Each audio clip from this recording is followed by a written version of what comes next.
Olá a todos, sejam todos muito bem-vindos. Meu nome é Leandro Arruda, sou sócio proprietário aqui da AMB2, Seguro e Segurança. E esse é o nosso podcast. A gente traz aqui os nossos clientes, amigos, personalidades, pessoas que, de alguma forma, impactam aqui na nossa sociedade, também são os nossos clientes. E hoje, a gente trazendo aqui esse clima de Copa, até minha primeira vez aqui que eu estou com um uniforme diferente da empresa. O Brasil ganhou hoje do Japão, né? Vai ficar gravado isso aí. E nesse dia tão especial aí de Copa do Mundo, o Brasil ganhando o primeiro jogo do mata-mata, nada melhor do que trazer aqui um camarada aí que é um amigão, que também foi um craque da bola aí, brilhou nos gramados do Japão, ensinou os japoneses, por isso que os japoneses estão jogando agora de igual para igual com o Brasil.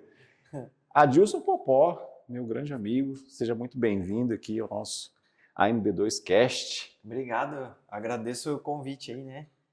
E ele tá aí, ó, uniformizado. Eu vim do Brasil e ele do misto. Do misto aí.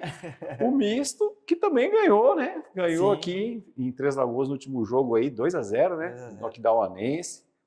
O Popó tá fazendo um trabalho aí, ele vai falar depois pra gente. Muito bacana com o misto, né? Ele que tá fazendo realmente essa questão técnica do futebol mesmo, né? Lógico, tem toda uma diretoria, né? Mas, assim, exige um trabalho muito técnico, né? No sentido de trazer gente, profissionais. Mas ele vai falar isso com calma. Primeiro, antes dele falar do misto, quero que ele se apresente, fale dele. Popó, estamos em clima de Copa. A gente, é muito bacana essa questão das Copas do Mundo, futebol, né? É algo assim mundial. Você vê lá nos Estados Unidos, tem gente do mundo inteiro, né? O esporte tem esse poder, né? Mas o que o esporte representou pro Adilson, que saiu aqui, como você vai falar o nome da cidade? Planalto. Que saiu do Planalto, né? nem de Andradina, nem né? De Andradina, é Planalto. Distrito de Planalto, aqui do município de Andradina. E foi aí passar por vários locais deste mundo aí, jogando. Conta um pouquinho da sua história pra gente aí, pra gente saber da trajetória do que você passou aí. Não, primeiro, obrigado pelo convite, né, Leandro? A recíproca é verdadeira, eu sou suspeito de falar, a gente tem uma amizade muito legal já de anos, né?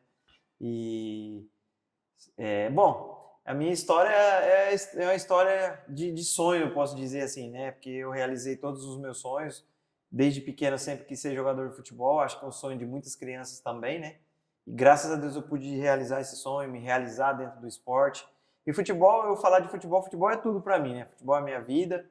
Eu só sei sobre futebol, eu só sei fazer coisas a respeito de futebol, né? Então, futebol para mim significa praticamente tudo na minha vida, né? Legal. E o futebol é uma paixão do brasileiro, né? Você fala um pouquinho pra gente da sua trajetória. Você saiu do Brasil com quantos anos?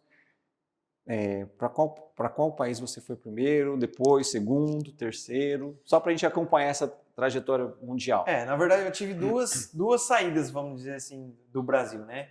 Eu comecei aqui em Penápolis, né, no Penapolense, e o primeiro país que eu fui foi o Uruguai. Passei um ano lá no Uruguai, depois eu fui para Portugal. Uruguai, você foi qual time? Montevideo Wanderers. Montevideo Wanderers. Aí depois eu fui para Portugal, uma equipe que se chama Salgueiros, Esporte Comércio Salgueiros. E aí depois eu fui para o México, com o América do México, joguei no América, no Querétaro, que são equipes maiores e mais conhecidas, né? Depois eu voltei para o Brasil de novo. Aí tive um período aqui, Araçatuba, Curitiba, joguei em alguns clubes aqui do Brasil. E depois eu voltei para a Coreia, joguei 3 anos na Coreia, depois no Japão, fiquei 7 anos no Japão. 7 anos. E terminei ali na Portuguesa, fiquei na Portuguesa de Esportes, fiquei uns 2 meses ali só, e agora não dá mais não. Chega, tá bom. Chega, já tá bom. Tá bom. Eu parei porque eu quis parar mesmo, ainda dava para jogar mais, né? Tinha condição física, técnica, tava tudo. Quantos anos você parou? Parei com 38, mas eu ainda tava bem fisicamente, tava... Parou tarde para jogador de futebol, normalmente. Hoje em dia tem jogadores que estão parando bem tarde, né? Mas pra época que eu parei, realmente foi tarde. Mas eu ainda aguentava mais, ainda tava num nível bom, mas eu que decidi parar mesmo pela cabeça, que eu já não estava aguentando mais. Tem muita gente em 38 tem muita lesão, né? Muita lesão. Graças a Deus eu nunca tive nenhuma lesão séria, nunca fiz nenhuma cirurgia. Top, hein? Então eu sou Rapaz. Por isso que eu agradeço muito a Deus também, porque Hoje, se eu quiser correr, se eu quiser pedalar, se eu quiser fazer o que eu quiser, eu tenho o meu corpo Sadio, em condições né? sadio de fazer, né? Que top. Pô, Sim. putz, eu que não jogo nada, tô todo estourado, joelho, ombro, coluna, rapaz, é tal do quando o cara não é, pois. E eu gosto de esporte. Sim. Pô, essa sua trajetória, como você falou, né? O futebol, ele te levou, te formou como pessoa, te levou para vários países. Se somar os 7 anos de Japão com quantos de Coreia? 3 de Coreia, e Só, aí mais... não, só na cultura oriental foram pelo menos Foram uns 10 anos. 10 anos, né? 10 anos. 10 anos. E o Brasil jogou com o Japão hoje, né? Interessante. Sim. Hoje, e a gente marcou, falei, cara, esse clima de Copa do Mundo tá bom de chamar o Popó. Você teve essa formação, formou sua pessoa também, o futebol, Sim. a cultura, né? Não tem jeito a gente estar num país e aquilo também não afetar a nossa formação, Sim. né? Do jogador, você virou empresário, né? Você voltou para sua região, aí veio para Três Lagoas, e aí como foi essa passagem? Por que você decidiu montar uma escolinha? Assim, Leandro, na verdade, o que aconteceu quando eu estava jogando lá ainda, o meu sogro veio para cá primeiro, né, para Três Lagoas, naquela época do boom lá, e ele começou a investir em algumas coisas lá, aqui, né, e aí começou a falar, Dilson, aqui tem umas coisas legais, de repente para você investir aqui e tal, aí eu comecei a investir em algumas coisas aqui, e aí ele decidiu mudar para cá, e aí quando estava encerrando minha carreira, minha esposa falou, eu quero ficar perto da minha mãe e tal, né, e aí a gente tomou a decisão de vir para cá, né. E essa vivência lá na Ásia, como você falou, eu acabei absorvendo muita coisa, né? A gente acaba absorvendo alguma coisa da cultura, do país, né?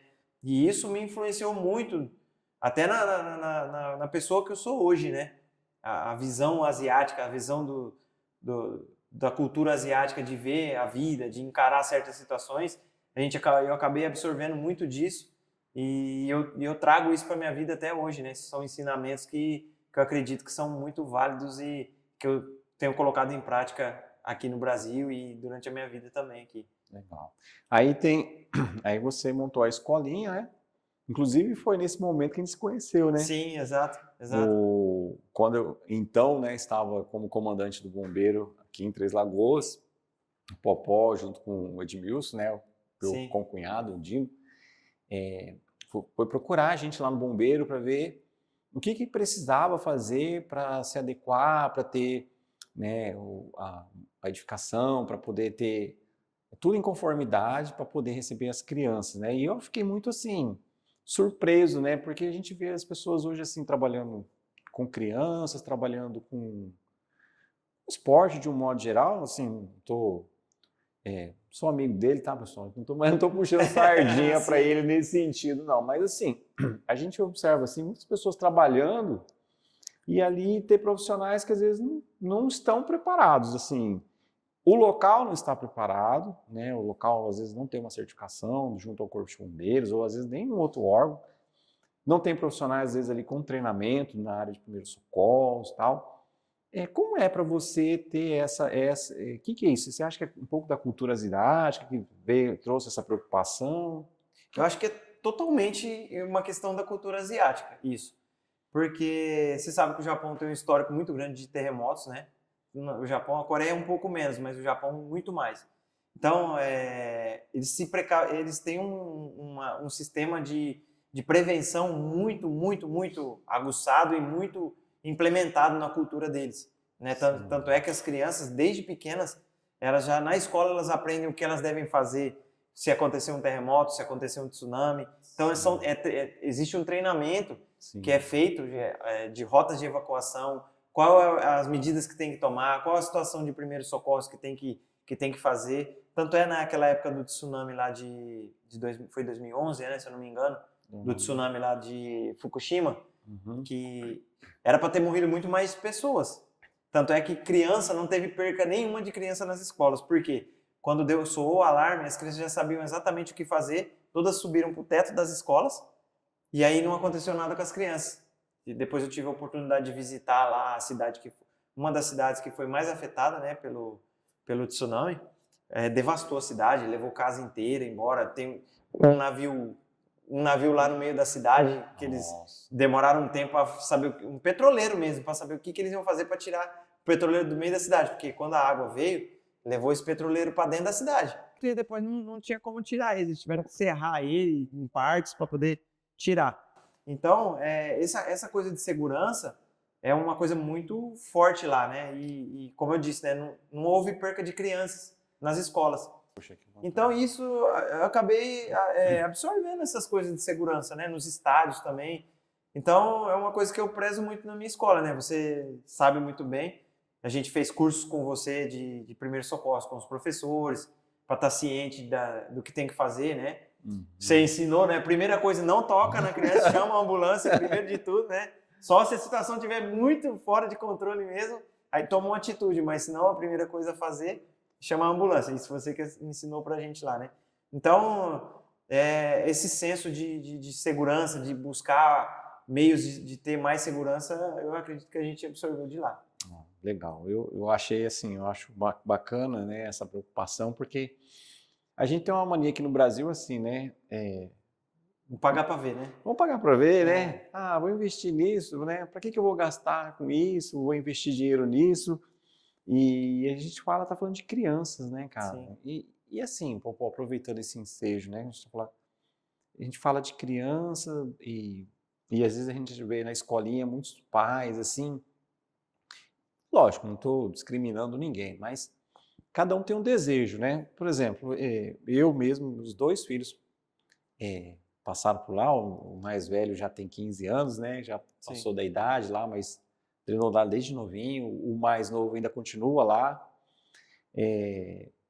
Essa questão, né, entre a criança e o jogador de futebol, você acha que de alguma forma os pais hoje estão assim querendo acelerar esse processo, às vezes, ou cobrando demais, ou falando algo, tomando atitudes que às vezes prejudicam as crianças? Total, né? Eu tenho tido muitos problemas nesse sentido, por quê? A gente tem uma metodologia lá da nossa escola, e é uma coisa que eu acredito e da maneira que eu aprendi, que eu vivi, criança precisa ser criança. Esse é o que eu falo para todo mundo, para todos os pais. E os pais, na ânsia, às vezes, de querer que o filho seja aquilo que ele deseja, que às vezes nem é desejo da criança, é desejo mais do pai, quer acelerar o processo ou quer fazer com que a coisa aconteça de toda maneira, né? E existe uma coisa natural, a criança vai se tornar aquilo que ela tiver que se tornar. Obviamente que a gente tem que, né, encaminhar, se puder proporcionar, ok, beleza, mas forçar isso, igual existem situações muito que você sabe muito bem, acaba prejudicando a formação da criança, prejudicando o desenvolvimento da criança, né? E às vezes aquela criança que realmente poderia ser, acaba sendo atrapalhada pelo próprio pai e pela própria ânsia do pai, né? Hoje em dia existe um problema muito grave que a gente está enfrentando, não só a minha escola, mas escolas no Brasil inteiro, por relatos que eu tenho de outros professores que eu conheço também, que são pessoas sérias, o assédio que tem havido em cima das crianças, né?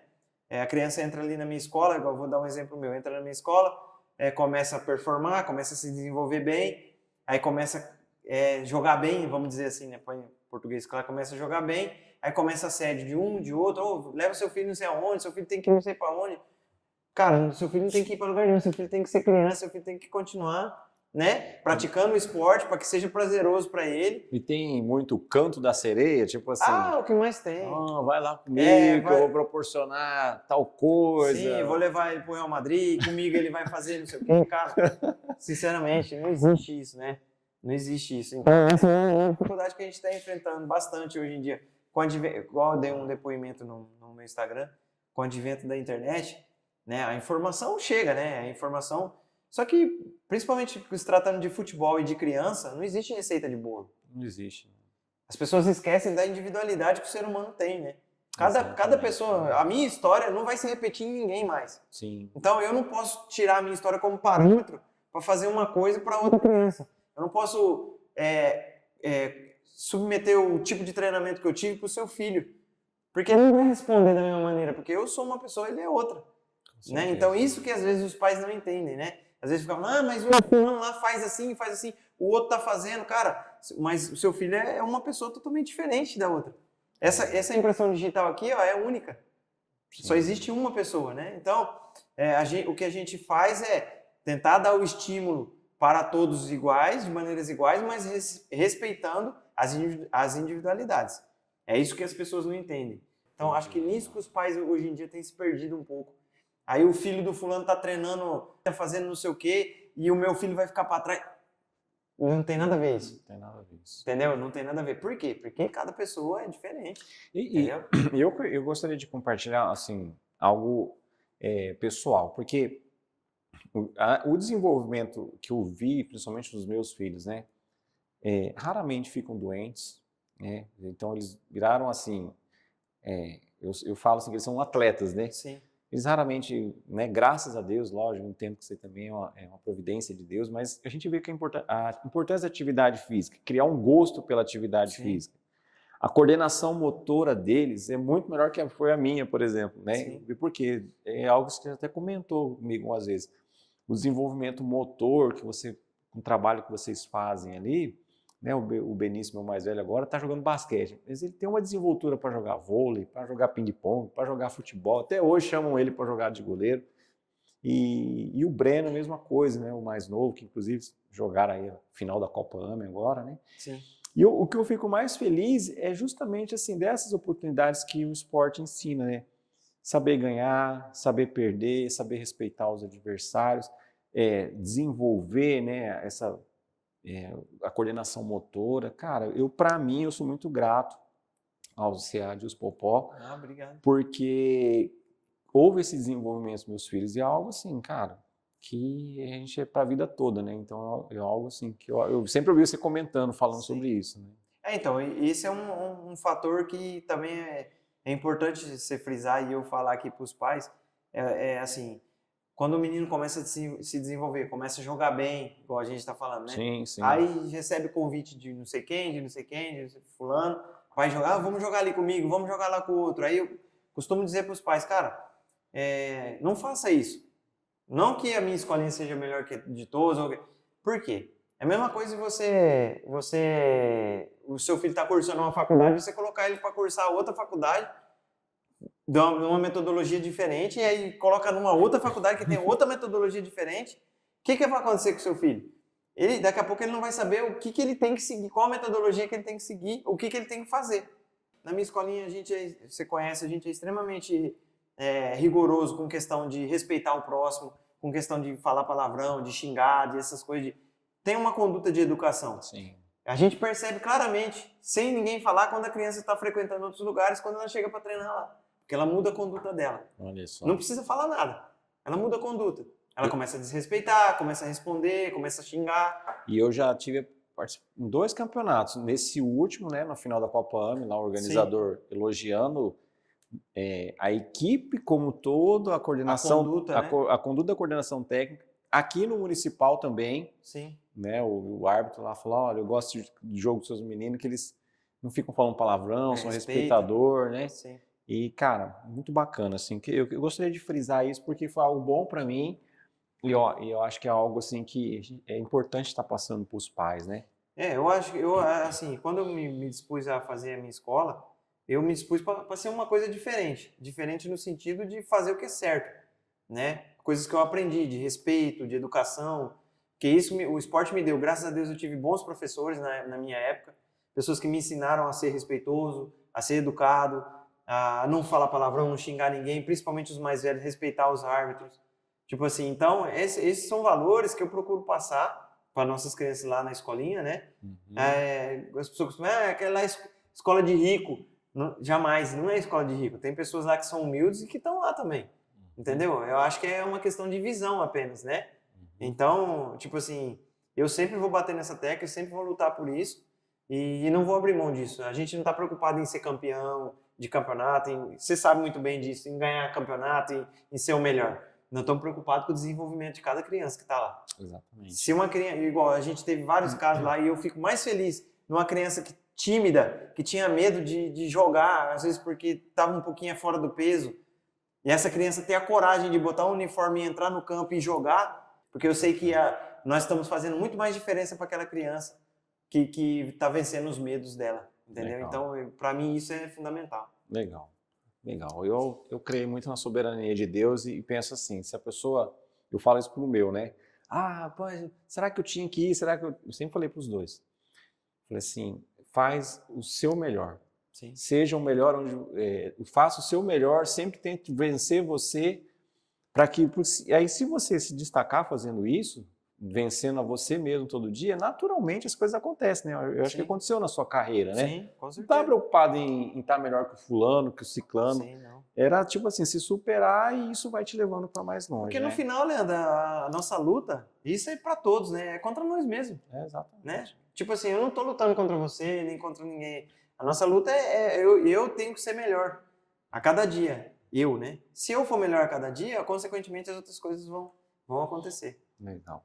Adilson, a gente também tem aí com vocês, né? Vocês tiveram muito tempo no seguro residencial, né? Da casa de vocês, dos carros, né? Na visão de vocês, isso aí é como vocês olham também para essa questão de segurança, né? Por que não ter? Por que pro Adilson, pessoa física, independente da escola, é importante a gente ter esses bens segurados? Eu acho que é fundamental, né? Porque a gente está sujeito a intempéries da vida, né? Do tempo, de tudo, né? Eu me recordo uma vez que teve uma chuva de raio aqui que queimou a televisão da minha casa, queimou um monte de coisa lá. Quase não tem raio aqui, né? E graças a Deus a gente estava coberto pelo seguro. Olha só. Né? Então, tipo assim, são coisas que a gente não prevê, né? O seguro é aquele negócio, né? Que a gente paga para não usar, né? Paga para não usar. Paga para não usar. Se não usar, tem que estar feliz. Se não usar, a gente está pagando, está feliz, né? Mas eu acredito que são coisas que tem que ter, né? É primordial para a vida. Primordial, né? Deixa eu te falar. E aí agora você também está enveredando por outros caminhos aí, né? Teve um convite do misto, né? Conta para nós aí, o que está acontecendo com o misto? O que o Carcará está aprontando? Qual que é o seu papel nisso tudo? Você falou para vir com a camisa, né? Eu falei, vamos vir com a camisa do misto, né? Então, Leandro, esse foi um desafio que eu peguei, né?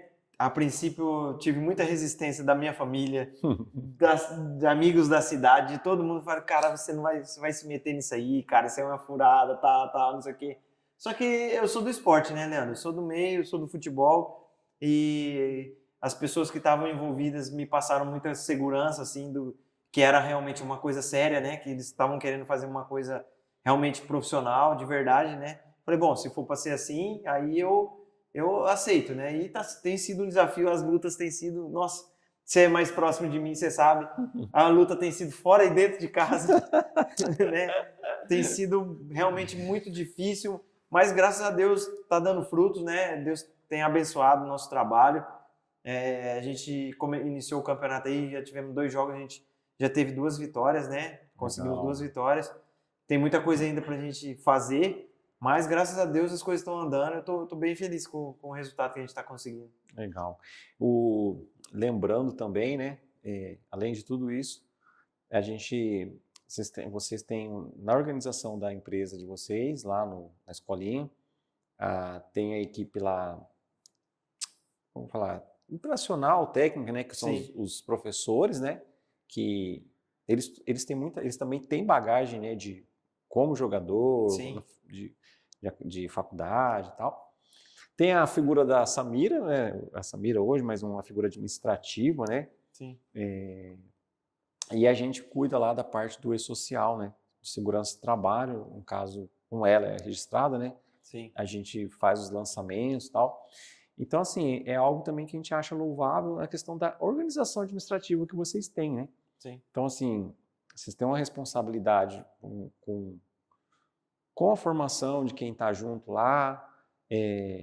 A Jussara, né, que cuida dessa parte administrativa aí também, sempre falou, Leandro, vai renovar e tal, tem que renovar, eu estou com uma pessoa contratada, e a gente tem que manter esses lançamentos. Também é algo que a gente acha valoroso, né? Mais uma vez, eu não estou aqui para falar mal de ninguém, mas assim, eu desconfio muito de um lugar onde você vai, por exemplo, vou deixar meu filho aqui, aí não tem um CNPJ, não tem uma pessoa contratada, você não sabe quem está dando aula, você é uma pessoa qualificada, né? Sim. Se Então, acontecer alguma coisa, você não tem a quem recorrer, não tem né? quem recorrer, Sim. né? Então, acho que, tipo assim, vocês têm um CNPJ há quantos anos já? Vamos para 10 anos. Ano que vem a gente completa 10 anos. 10 anos. Então, acho que isso é uma coisa que a gente absorveu da Ásia também, né? Tanto eu como a minha esposa também, né? Teve comigo o tempo todo lá. A gente absorveu disso, né? A gente viveu num país que é extremamente organizado, né? Você vê a seleção do Japão falando do futebol, já são extremamente organizados, Disciplinados, né? né? Disciplinados taticamente dentro do campo. E assim é na vida deles também. Então a gente acabou absorvendo isso, né? Legal, cara. Você vê, a gente demorou 10 anos para montar a nossa equipe que a gente tem hoje, Cara, né? Demorou para encontrar pessoas que realmente fizessem da maneira que... Nós estamos juntos, então, né? Porque a MB2 também, nós completamos 9 anos agora e o ano que vem a gente completa 10 anos também. Então surgimos junto. Surgimos junto, estamos juntos. Estamos juntos totalmente. Então, pra você ver, demorou 10 anos para a gente encontrar uma equipe que realmente cumprisse aquilo que a gente entende que é o melhor como, né, como metodologia de trabalho. Os professores todos sabem o que tem que fazer. A gente tem a nossa metodologia e eles seguem à risca aquilo que é programado para fazer. Tipo assim, as pessoas acham que os treinos são aleatórios. Não, tudo é programado. Tudo tem um começo, meio e fim, né? Então, tudo tem... a cada 3 meses, a gente trabalha em ciclos de 3 meses, que é para o desenvolvimento, que as crianças, passados aqueles 3 meses, têm que conseguir cumprir aquelas determinadas tarefas. Então, tudo é muito, muito... muito planejado, né? A gente tem os planejamentos dos nossos campeonatos, tudo aquilo que a gente vai fazer. A gente é extremamente organizado nesse sentido e eu acredito que a gente absorveu isso da Ásia, né? De como eles são, né? E a questão da segurança também, obviamente. Tipo assim, a gente preza muito pela segurança. Aconteceu vários acidentes lá na escolinha já, né? De criança quebrar o braço, quebrar dedo e... torcer. Porque é um esporte de contato, né? Não, futebol... Isso é inevitável de acontecer. Mas, graças a Deus, todas as situações foram contornadas da melhor maneira possível, né? Legal. E as crianças, a maioria das que quebrou alguma coisa tá lá até hoje ou voltou para treinar, né? Então... E várias viagens, né? Por exemplo, vocês tiveram a Copa AME. Sim. E aí sai 5 horas da manhã, 4h30. Os pais aí... amam a gente. Né? Eu acordo 4h30, vou levar o menino lá. Aí eu falo assim, cara, eu vou chegar lá, nem o professor vai estar lá. Cara, os meninos estão lá, cara, chega cedo, são os primeiros a chegar, o último a ir embora, você também participando. Teve até uma vez que eu mandei o Breno sem blusa, o Popó tirou a blusa dele e deu pro Breno, que eu morrendo de vergonha. Não. Mas assim, cuidado, né, cara? Sim. A gente começa a ficar tão tranquilo que relaxa. Sim. Mas assim, é muito bom, porque quando eu vou na escola e deixo meu filho, eu confio ali para aquelas pessoas, né? Sim. E quando eu vou ali, eu confio em vocês. Então, assim, eu me sinto tranquilo. Não porque a gente é amigo, não porque você é meu cliente, né? Nós somos clientes um do outro. Mas, assim, porque, cara, por mais profissionais como vocês, no sentido de entender que, assim, vocês têm um CNPJ, vocês têm uma responsabilidade, vocês também têm o nome pessoa física, Popó, que é muito forte, né? Você tem uma história como jogador. Tipo assim, eu sei que você não vai jogar isso no lixo. Sim. Principalmente pela ideia que você tem, e isso me atrai muito em relação à formação dessas crianças, né? São crianças, né? Uma vez um camarada perguntou para mim, não, mas me falaram que se eu quiser um alto desempenho, eu tenho que procurar outro lugar. Eu falei, cara, seu filho é uma criança. Eu falei para ele assim, seu filho é uma criança, deixa ele ser criança. Pois e no momento certo é igual falar assim, ele tem que ser médico agora. Cara, uma criança tem 8 anos, como é que vai ser médico agora? Deixa ele fazer ali a 5ª série, a 4ª série. Exatamente. E as coisas vão acontecendo, se for de ser, né? Se for de ser. Eu acho que o mundo está muito acelerado, está tudo muito acelerado, né? E as pessoas acham que, de repente, se ela deixar de fazer determinadas coisas, ela está ficando para trás, né? E eu acho que é o contrário, na verdade, né? A gente está acelerando as crianças, a gente está se acelerando e, na verdade, a gente não está melhorando em nada isso. Às vezes a gente está piorando, né? É igual, tipo assim, você falando dessa questão da segurança, a gente pensa muito e preza muito por isso, porque você imagina, igual a Copa AME, a gente encher um ônibus com 40 crianças para viajar para Araçatuba, chega lá, a gente tem que cuidar dessas crianças e devolver essas crianças em segurança para os pais. É muita responsabilidade. A gente cuidar de documentação, de autorização de todo mundo. Você sabe que todo mundo viaja com autorização. certinho. A Samira é chata pra caramba nisso aí, né? Tem que Chata ter, não, né? Na mas verdade, tem que ter alguém só para pensar isso, só né? pra isso, exatamente. E a gente tem, né? Então, tipo assim, a gente entende a responsabilidade que a gente tem, né? Samira, então... desculpa pelas vezes que eu não te respondi, que todo mundo tá trabalhando na correria, e aí enrolei. Ele vai sim, peraí. Não, mas tipo assim, então, até aproveitando essa oportunidade, né, dizer, né, que os pais que deixam os filhos com a gente pode ficar tranquilo que a gente está cuidando como se fossem nossos filhos também, né? Então, isso é a... suspeito para falar, porque eu sou cliente praticamente desde quando abriu a escolinha, o Benício começou lá novinho, o Breno continuou, o Breno que não queria nem jogar bola. Não gosta de futebol, não quero. Agora eu fico chutando a bola na parede de casa, não para. Eu falei, cara, você não vai pro treino daqui a pouco? Não, É isso aí. Meu amigo, muito obrigado. Foi um prazerzão. Foi um prazerzaço falar com você. Sempre um prazer, mas nesse momento aqui, que acho que você pode falar do seu trabalho e a gente também pode apresentar a nossa empresa. E dizer assim que, além da amizade pessoa física, né, a gente também admira muito a sua empresa, pessoa jurídica. Sim, obrigado. Sucesso, não só lá na escolinha, né, mas também aí com o nosso misto, aí, torcendo pelo nosso Carcará aí. Para finalizar, muito obrigado. Obrigado a você. Tamo junto. Tamo junto aí. Um abraço. Fechou.